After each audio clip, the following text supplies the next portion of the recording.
ما په دغه کور باندې درې وارې راغلي ما ځانې درې خودکشه سوي دي ولې په کوم جرم کې صرف دا خبره وه چې موږ له قبایلو سره ولاړ وو او خبره مو د امن کوله د امن خبره په پاکستان کې جرم ده او بیا دلته یو د پاکستان سیاست نه ده دا منطقه د بین الاقوامي سیاست مرکز ده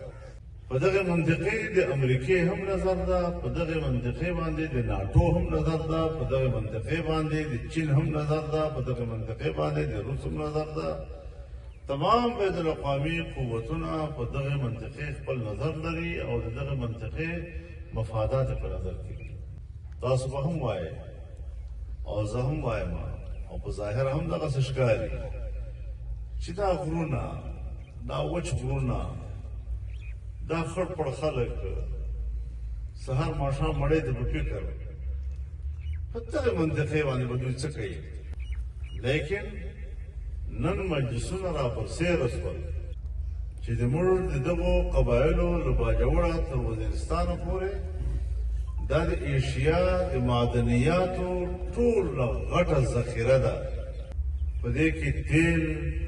په دې کې کویلا په دې کې ګیس په دې کې سره په دې کې سپین په دې کې تانبا په دې کې کاڼی یاقوت زمرد دې خزانو نه دا ډکه منطقه ده او دغه قوتونه د دغه حس په نظر باندې دې منطقې ته ګوري ظاهره خبره ده چې په دغسې خاورو باندې قبضه کول هغې دپاره به یو وارې بدمني پیدا کړي چې کوم خلک او ریاست زما سره مذاکرات کوي جرګې کوي دا غولول کوي دا وخت پاس کوي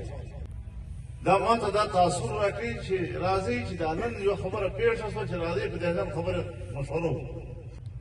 هلکه خبره د نن د واقع نه ده دا شخړه خو روزانه ماته پرته ده په دې باندې بحث را سره وکړه چې 20 کاله بعد داسې ارادې دي راته او 50 کاله بعد داسې ارادې دي راته او په دې مې پوه کړه چې بنګال غوندې جلا کوي مې او که ځان سره مې ساتې او په دې مې پوه کړه چې هغه امریکا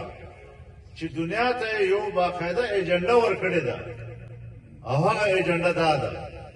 چې زه به یو وارې د انساني حقوقو خبره کوم د انساني حق په نوم باندې به زه په یو ملک کې فوجونه کوزوم او خلکو ته به وایم چې زه ستا حق بچ کولو دپاره راغلی یم تا زندگی بچ کوم تا عزت بچ کوم تا وینه بچ کوم تا مال بچ کوم او په حقیقت کې به دی په هغو باندې د قبضې دپاره راغلی